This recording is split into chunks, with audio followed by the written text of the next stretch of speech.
안녕하세요. 귀농 7년차 TV 연어엄마입니다.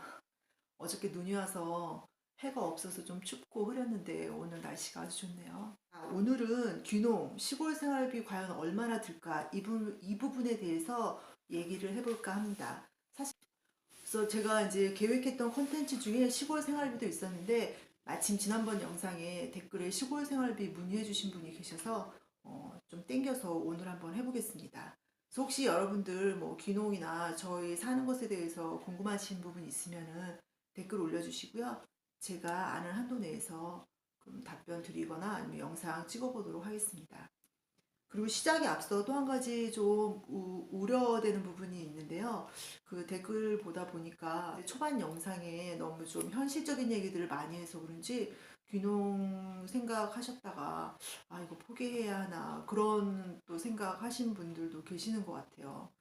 근데 저는 그런 의도로 말씀드렸던 건 아니고 귀농 전 좋습니다. 뭐 젊은 나이에 와서 시골에서 애도 낳고 키우고 있는데요.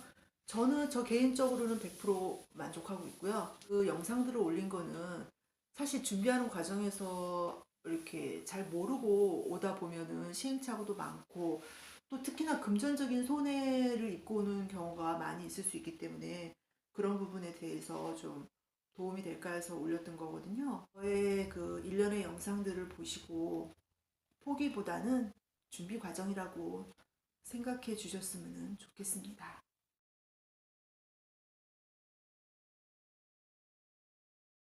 일단 도시보다는 적게 드는 건 확실하고요. 결론부터 말씀드리자면은 저희가 지금 아이 2명에 성인 둘에서 4인 가족이거든요. 아니, 매달 변동성은 있지만 제가 그냥 대충 언뜻 생각하기에는 한 달에 100만 원 정도, 좀 더 쓰면 150만 원 정도 쓰는 것 같아요.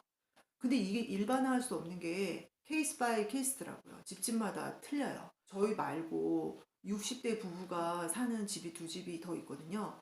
근데 그분들은 한 달 생활비가 300이 넘는다는 거예요. 애들도 그분들은 자녀도 다 커서 이미 장성해서 시집장가 가거나 도시 생활하고 있었고 그 60대 부부 두 분이 살고 계시는데 한 달 생활비가 300만 원 든다고 그래가지고 저 깜짝 놀랐어요. 아니 시골 사는데 300 들면은 어떻게 살지? 그래서 뭐가 그렇게 많이 드나 하고 여쭤봤더니 한 집 같은 경우는 애완견을 키우셨어요. 근데 그 애완견이 좀 나이가 있다 보니까 고혈압에 걸렸댔나? 저는 뭐 개도 강아지도 고혈압에 걸리나요? 그래서 걔 뭐 약값부터 뭐 간식비 뭐 이것 병원 가는 비 이것저것 그 애완견한테 들어가는 돈만 한 달에 5, 60만 원이래요. 그리고 그분들 같은 경우는 그 애완견 집에서 키우는 애완견 말고 밭에도 밭에 이제 밭 지키라고 이렇게 강아지 놓는 개 키우는 경우 있거든요. 밭에 있는 개도 근데 제가 정확히는 모르겠는데 한 네, 세네 마리 됐나? 그리고 닭도 좀 많이 키우셨고. 그러니까 그분 같은 경우는 애완견하고 이 동물들 사료값이나 그 동물들한테 들어가는 돈만 해도 수십만 원이 되더라고요. 또 한 집 같은 경우는 그분들 같은 경우는 뭐 보험이나 좀 이런 금융 상품에 이렇게 내시는 돈이 좀 많았던 것 같고 그리고 그분들의 생활 패턴은 그 농번기 때는 일을 진짜 열심히 하세요. 가급적 사람 안 쓰고 하는 방향으로 두 부가 열심히 하셔서 돈은 어느 정도 좀 버시는 것 같은데 그 쓸 때는 또 많이 쓰시더라고요. 외식도 되게 잘하시고 옷도 브랜드 옷, 그 브랜드 옷 그렇죠. 메이커 옷 종류로 주로 이렇게 입으시고 그래서 아마 생활비가 그 정도 드시나 봐요. 근데 저희는 100에서 150만 원인데 그럼 저희가 쓰는 패턴을 한번 말씀을 드려볼게요. 그래서 일단 생활비라는 게 크게 뭐 고정 생활비 그리고 뭐 변동 생활비 그리고 저희 같은 경우는 아이가 있기 때문에 육아나 교육비 정도로 나눌 수 있을 것 같은데요. 드리겠습니다.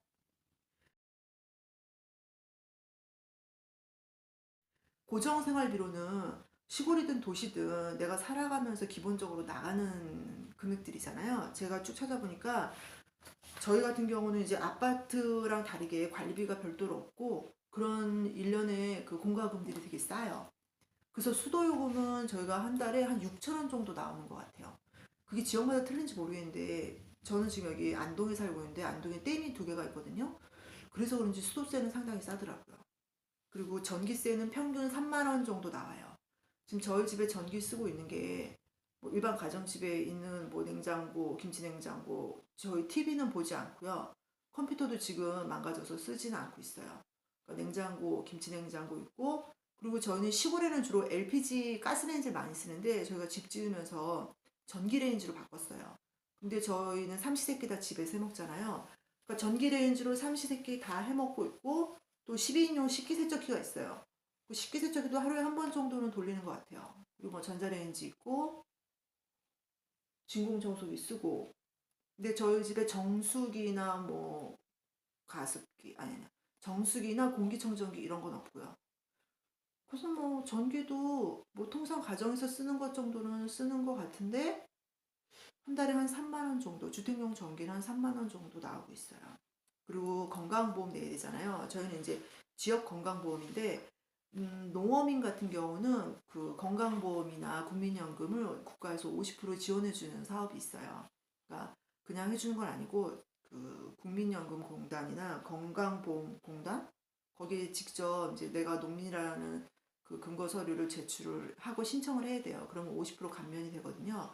그래서 저희가 처음에는 뭐 트럭 있고 뭐 땅 있고 이래가지고서는 한 달에 한 5만 원 좀 넘게 나왔었어요.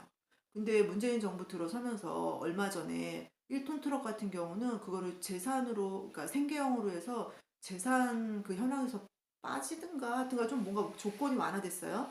그래서 건강보험은 지금 한 달에 3만 원 조금 넘게 내고 있어요. 진짜 싸죠. 국민연금은 저희는 직장 생활하면서 둘 다 국민연금을 충분히 부었기 때문에 사실 지금 일시정지 상태 중이에요. 일시정지 상태인데 문의를 해봤더니 그 농어민 50% 할인 받아서 한 4만 5천 원 정도 납입하면 될 거라고 하더라고요. 이제 도시 생활하게 되면은 이제 많이 내는 것 중에 하나가 보험이잖아요. 각종 뭐 암보험, 실비보험 많이 있는데 저희는 있는 보험 다 정리해서 지금 보험은 없어요. 일단 보험이라는 게 불확실한 미래에 대한 준비죠. 그래서 대부분은 이제 병에 대한 준비잖아요. 뭐 암이 됐던 뭐가 됐던 보험 같은 경우는 저는 일단 현대 의료 시스템을 별로 신뢰하지 않는 사람 중에 하나거든요. 그래서 제가 만약에 암에 걸린다고 하면은 저는 병원에 가서 항암 치료를 받기보단 그냥 집에서 자연치유하는 쪽으로 선택을 하려고 해요. 그래서 안보험도 저희한테는 별로 큰 의미가 없어요. 제가 시골에 내려오게 된 결정적인 계기가 그 암이거든요. 나중에 별도로 얘기할 기회가 있을지 모르겠는데 제가 직장 생활할 적에 동료가 암으로 투병 생활하다가 먼저 올라간 경우가 있었어요. 근데 그게 좀 직접적인 계기가 돼서 귀농을 좀 생각보다 일찍 젊은 나이에 하게 된 거거든요. 그래서 제가 이제 그때 뭐 암이든 건강에 대해서 되게 여러 가지 공부를 했어요. 찾아보고 책도 읽어보고 강연도 쫓아다녀보고. 그래서 제가 내린 결론은 여기서 말하자면 너무 장황해질 것 같고요. 그래서 여하튼 저는 일단 제가 시골에서 제가 원하는 하고 싶은 일 하면서 스트레스 없이 살다 보면은 뭐 암은 안 걸리지 않을까. 근데 설령 걸린다 해도 그냥 자연치유하는 쪽으로 선택하려고 합니다. 그래서 이제 고정비 중에 통신비가 있잖아요. 저희 두 부부가 이제 핸드폰을 쓰는데 저희는 그 둘 다 알뜰폰 쓰고 있어요. 그래서 한 달에 3만 원 정도, 그러니까 둘이 하면은 7만 원 정도 되나요? 핸드폰 기계 같은 경우는 무조건 공짜 기계만 쓰고 있습니다. 보통 2년 약정이잖아요. 2년 약정 끝나면은 공짜폰 주는 그 통신사 이렇게 번호 이동하면서 공짜폰 받아서 쓰고 있어요. 공짜폰이라는 게 거의 보급폰이고 또 이제 1, 2년 지난 모델들이잖아요. 단순히 뭐 전화하고 간단한 인터넷 검색하고 이런 데는 무리가 없더라고요. 근데 제가 요즘 유튜브 한다고 지금 핸드폰으로 스마트폰으로 찍고 편집하고 해서 올리고는 있는데 이게 해본 이런 걸 하다 보니까 이제 좀 성능이 떨어지는 것 같긴 해요. 나중에 그래서 기회가 된다 그러면은 핸드폰은 좀 괜찮은 걸로 바꿔야 되지 않을까 싶긴 한데 일단은 공짜폰 쓰고 있습니다. TV, 인터넷, 집전화 이거 묶어서 시골은 KT밖에 선로가 없어요. 그래서 선택의 여지가 없고 KT 쓰고 있는데 지금 월 3만 1,000원인가 그 정도 내는 것 같아요. 근데 원래는 더 냈었어요. 얼마지?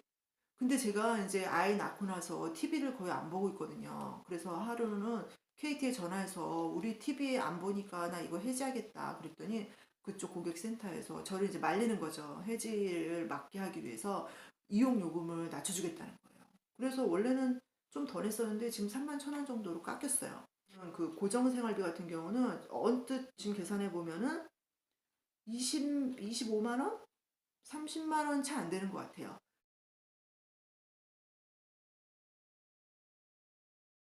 근데 시골에서는 본인 하기에 따라 식료품비는 많이 줄일 수 있어요. 저희 산골이기 때문에 산에 나는 뭐 산나물도 많고 아니면 뭐 텃밭에서 웬만한 식물들은 다 키워서 먹을 수가 있잖아요.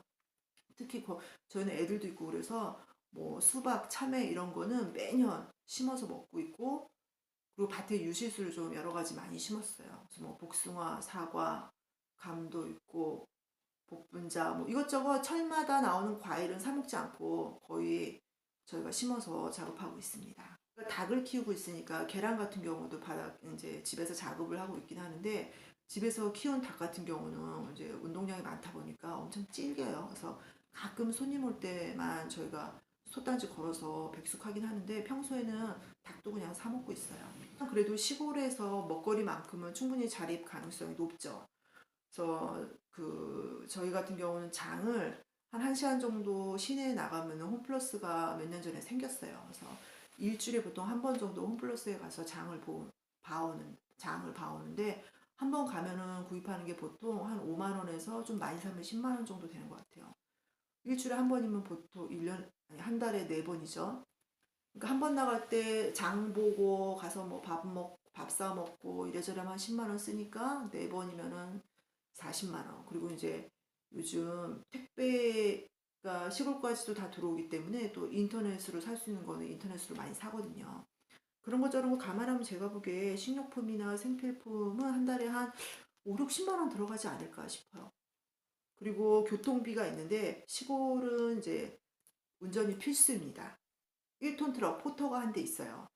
원래 처음 내려올 적에는 그 남편이 무쏘를 몰고 있었었는데 그 무쏘를 처분하고 트럭으로 바꾸고 제가 차가 경차가 하나 있었었는데 2대 하다가 겨울에 이제 여기 눈길에 미끄러져 가지고서는 그 차는 폐차를 시키고 그리고 막상 이제 시골에 있다 보니까 뭐 어디 나가게 되면 혼자 가는 게 아니라 거의 대부분 같이 나가거든요. 그러니까 차가 굳이 2대 있으면 좋긴 한데 굳이 필요가 없더라고요. 괜히 뭐 보험이니 뭐니 비용만 나가고 그래서 지금은 포터 한 대만 갖고 있어요. 근데 애들도 있고 해서 더블캡으로 하고 있고 그 포터 주유비가 들어가겠죠. 주유비가 저희가 보통 한 번에 5만 원 정도씩 넣고 있는데 뭐 저희가 자주 나가는 게 아니기 때문에 제 생각에는 포터 주유비가 한 달에 20만 원 정도 되지 않을까 싶어요. 그리고 시골 같은 경우는 농업용으로 이제 쓰는 포터 같은 경우는 1톤 트럭 같은 경우는 한 달에 20리터인가 몇 리터 면새우가 나가요. 그래서 면새우 한 번 넣고 나머지는 저희가 자비를 넣고 해서 한 달에 한 20만 원 정도 쓸 것 같아요. 그리고 기타 뭐 의류비 제가 여자기 때문에 뭐 화장 같은 거 할 수 있는데 그런 거 있잖아요. 치장비.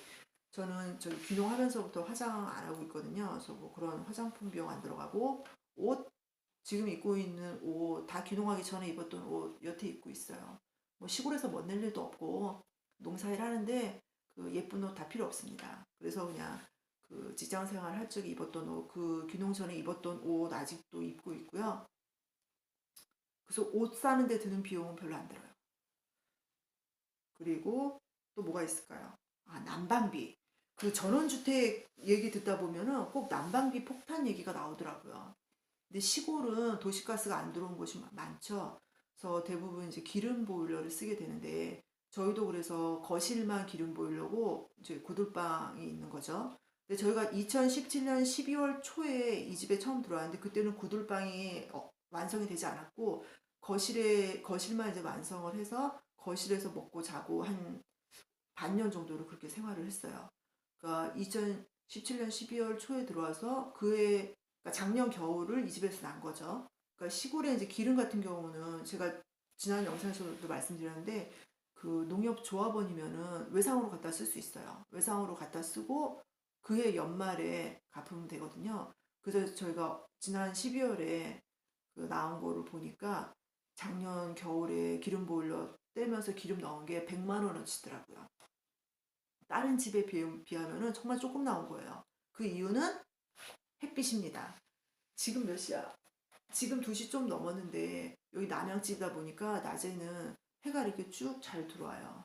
그래서 저희는 보일러를 해가 없는 아침, 저녁, 그리고 이제 새벽에만 뗐었거든요. 그래서 작년 겨울 같은 경우는 기름값 100만 원 주고 났어요. 근데 저희가 사는 저기 산골이고 여기가 해발 300m가 좀 못 되기 때문에 평지보다는 추워요. 추운데도 불구하고 겨울 난방비 100만 원이면은 정말 적게 나온 거죠.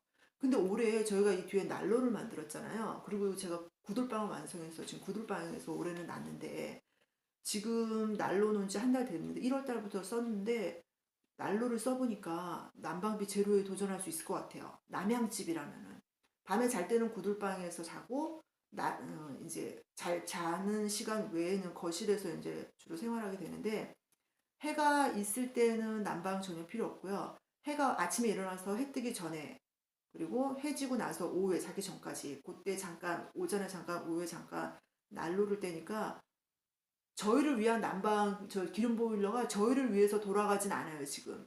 단지 새벽에 여기가 막 새벽에 그때 보니까 저희가 밤에 잘 적에 16도로 해놓고 자거든요. 근데 일어나 보면 항상 돌아가 있어요. 그러니까 새벽에는 이 거실이 16도 이하로 떨어진다는 얘기죠. 그러니까 순전히 저희를 위한 난방이 아니라 그냥 이 보일러 배관이나 뭐 이런 수도 동파될까봐 새벽에 한 번씩 돌리는 거예요. 근데 그것까지 안 돌린다고 그러면은 진짜 난방비 제로 될 것 같아요. 단지 나무하는 노동력이 좀 들겠죠?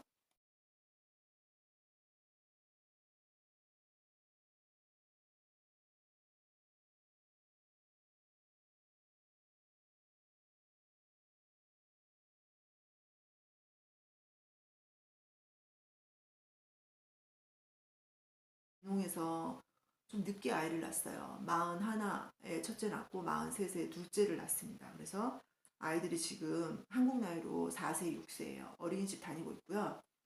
다들 시골에서 어떻게 애 키우냐. 요즘 애 하나 키우려면 몇 억이 드는데, 교육은 어떻게 할 거고, 그 돈은 다 어떻게 할 거냐. 저희 친정 어머니 아직도 그것 때문에 맨날 걱정하세요. 근데 저는 왜 걱정하는지 모르겠어요. 저희 아이가 지금 4세, 6세 어린이집에 다니는데 시골 어린이집은 돈 드는 게 하나도 없어요. 그리고 지금 여기가 시골이잖아요.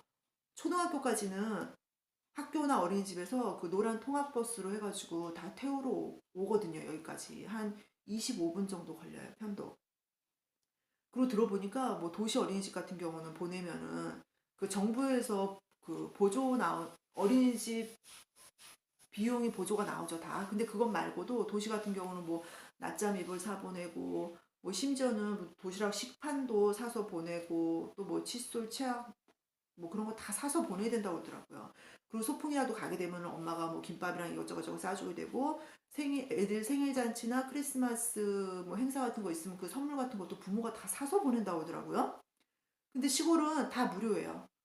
보내는 건 딱 하나, 기저귀. 기저귀만 사서 보내면은 나머지는 다 무료예요. 일단 뭐 시에서 지원되고 나라에서 지원되는 거 있고 여기는 또 수변구역이다 보니까 수상공사에서 지원 나오는 거 있고 이래저래 해서 무료고 기저귀만 보내게 되는데 기저귀도 이제 뭐 지금 저희 큰애 같은 경우는 기저귀를 뗐거든요. 그러면 어린이집 보내면서 드는 돈은 하나도 없어요. 뭐 낮잠 이불 그리고 낮잠 이불 칫솔 뭐 식판 그런 거 다 거기서 구입하시고 거기서 빨래 다 하시고 다 설거지까지 다 하세요. 제가 신경 쓰고 하나도 없고 가끔 뭐 견학 가거나 소풍 가거나 하면은 그런 그때 필요한 뭐 김밥이나 먹을거리 음료수 그런 것도 어린이집에서 다 알아서 해주시더라고요. 제가 신경 쓸 건 하나도 없어요. 돈 들 것도 없고. 그다음에 이제 요즘 애들 키우면서 많이 이제 드는 게 요즘 책육아라고 해서 책 많이 드리잖아요. 저희 집에도 보면 지금 책장을 만들어서 책이 많이 꽂혀 있어요. 근데 저 책 중에 제가 돈 주고 산 거는 거의 없습니다. 다 물려받은 거죠. 제가 이제 늦게 애를 낳다 보니까 뭐 친구들은 이미 뭐 대학 보낸 아이들도 있거든요. 그러니까 뭐 친구들이 준 것도 있고 또 시골이긴 한데 여기 동네 할머니들이 자기 뭐 손자 손녀들이 받던 거나 뭐 입었던 거 그런 거 많이 갖다 주세요. 그래서 책은 거의 책뿐만 아니라 책, 장난감, 옷 그런 것들 저는 새로 사준 거 거의 없습니다. 저희 집에 있는 책, 장난감, 옷의 거의 8, 90%는 다 물려받은 거예요. 혹시 제가 필요한 게 있으면은 옷 같은 경우는 저는 2월 상품을 사죠. 한 3, 4년 된 2월 상품은 엄청 싸요. 아이들 옷이 요즘 메이커 좀 있으면 엄청 비싸거든요. 근데 몇 년 좀 지난 2월 상품 사면은 똑같은 브랜드 옷인데도 만 원도 채 안 돼요. 몇천 원짜리도 엄청 많거든요. 한참 크는 애들이기 때문에 저는 뭐 비싼 옷, 좋은 옷 그런 게 의미가 없다고 봐요. 어차피 한 철에 입히는 옷이고 아이들이 그 옷이 얼마짜리 옷인지 어느 브랜드 옷인지 인식할 나이도 아니잖아요. 그래서 옷은 물려 입거나 그리고 물려 입는 옷들도 요즘 옷들이 또 다 좋아서 좋고 애들이 주로 집에서만 놀다 보니까 다 깨끗하고 좋아요. 그래서 물려 입는 옷에 대한 거부감은 전혀 없습니다. 자원 재활용하고 좋죠. 그리고 뭐 도서나 장난감 중에 저는 장난감 육아를 좀 지향하는 편이거든요. 장난감을 많이 안 사주려고 하죠. 아니, 장난감 거의 안 사줘요. 근데 아이가 블럭이나 남자애라 그런지 블럭이나 이런 걸 좀 좋아해요. 그래서 그런 거를 몇 개 사주긴 했는데 그런 것도 새 거 산 건 하나도 없어요. 중고나라 가면은 엄청 많습니다. 요즘 엄마들은 다 새 거 사주잖아요, 대부분. 근데 애들 취향이 안 맞거나 뭐 그래서 나온 중고용품 엄청 많아요. 그리고 아이들은 실증을 잘 내거든요. 잠깐 쓰고만 중고용품 엄청 많습니다. 현재 기준 아이들이 둘이 있어서 돈이 특별히 많이 드는 건 없어요. 그러면 앞으로 이제 애들이 초등학교 가고 중학교, 고등학교 가면은 그때 이제 학원 많이 가고 그러잖아요. 근데 저는 일단 여기 시골은 초등학교까지는 저희 동네, 그러니까 저희 사는 읍에 초등학교까지는 있고 통학버스가 오고 있어요. 그리고 이제 중학교는 폐교가 됐고, 알아보니까 먼 곳에 시골 여러 학교를 통폐합해서 기숙학교를 하나 지었다고 하더라고요. 그래서 저희 아이들이 고등학교 갈 무렵에는 아마 그 기숙학교를 갈 것 같습니다. 근데 뭐 여기 촌이니까 아마 모르긴 해도 그 기숙학교도 돈 드는 건 거의 없을 것 같아요. 그리고 대학은 저는 제가 보낼 생각은 없고요. 뭐 저도 서울에서 4년제 대학을 나와봤지만 요즘 세상이 변하고 있고 대학이 뭐 의미가 있나요? 본인들이 대학을 가겠다고 하면은 보내야죠. 그리고 뭐 저희 부모님이 저한테 지원해 주셨던 것처럼 저도 아이들 4년 등록금 정도는 어떻게 해서든지 지원해 줄 의향은 있지만 그 대학을 보내기 위해서 학원을 보낸다든지 뭐 기타 사교육을 시킬 생각은 없습니다. 우리 다 경험했잖아요. 공부할 놈은 안 시켜도 지가 알아서 하는 거고 안 할 놈은 이것저것 시켜도 안 합니다. 여하튼 저는 뭐 교육에 그렇게 막 사교육이나 이런 데 돈 쓸 생각 거의 없기 때문에 아이들이 있다고 해서 시골에서 뭐 걱정되고 이런 건 전혀 없습니다. 예. 네, 시골 생활비에 대해서 말씀드렸는데요. 제가 보기에 저희는 4인 가족이라 한 달에 뭐 100만 원, 뭐 좀 더 쓰면은 150만 원 정도 든다고 했는데 보면 주변에 보면은 솔로 귀농하신 분들 많아요. 뭐 부인은 도시에 있고 남편 혼자 귀농한 경우 엄청 많거든요. 근데 제가 보기에 남자 혼자 혹시 사신다고 하면은 100만 원도 안 들겠죠. 줄이려고 하면은 50만 원으로도 살 수 있을 거예요. 그리고 뭐 50이든 100이든 그 정도 금액은 시골에서 뭘 해도 벌 수는 있어요. 농번기 되면은 품앗이만 해도 벌 수 있고 나중에 뭐 이것도 또 다른 영상으로 얘기가 길어지기 때문에 또 다른 영상으로 한번 올려보겠지만 시골 생활비 100에서 150만 원 정도는 충분히 뭘 해서라도 농사를 짓던 품앗이를 하던 아르바이트를 하던 뭘 해서라도 먹고 살 수는 있다라고 생각을 합니다. 근데 저희가 또 생활비가 뭐 100만 원, 150만 원이라고 해서 그렇게 생활이 궁핍한 것도 아니에요. 첫째 두 돌쯤에는 저희 가족끼리 상해로 여행도 한번 갔다 왔었고 작년에는 아이 둘 남편 보고 저는 저 혼자만의 휴가를 가져서 일본에 온천 여행을 갔다 왔었죠. 그것 말고 국내에도 여기저기 여행도 저희 많이 다녀요. 둘 다 여행을 좋아하거든요. 근데 돈보다도 애들이 어리다 보니까 이 여행을 가면 그 여행이 안 되는 거예요. 서로 피곤해요. 그래서 이제 저희가 내린 결론은 애들이 초등학교 정도 들어가면은 그때 여행 많이 다니기로. 그리고 뭐 먹는 것도 시내에 나가게 되면은 이제 멀기 때문에 한 끼 정도는 저희가 밖에서 먹고 나와야 되거든요. 저는 뭐 돈에 구애 없이 먹고 싶은 거 있으면 다 사 먹고 그렇습니다. 오늘은 시골 생활비에 대해서 말씀을 드렸고요. 일반화하기는 어렵지만 한 뭐 저희는 이 정도 쓰고 있습니다. 오늘은 여기까지 하겠습니다. 저의 이야기가 여러 귀농을 준비하시는 여러분들에게 절망보다는 희망을 드렸으면 좋겠어요. 오늘도 좋은 하루 되시고요. 긴 영상 끝까지 시청해 주셔서 감사합니다.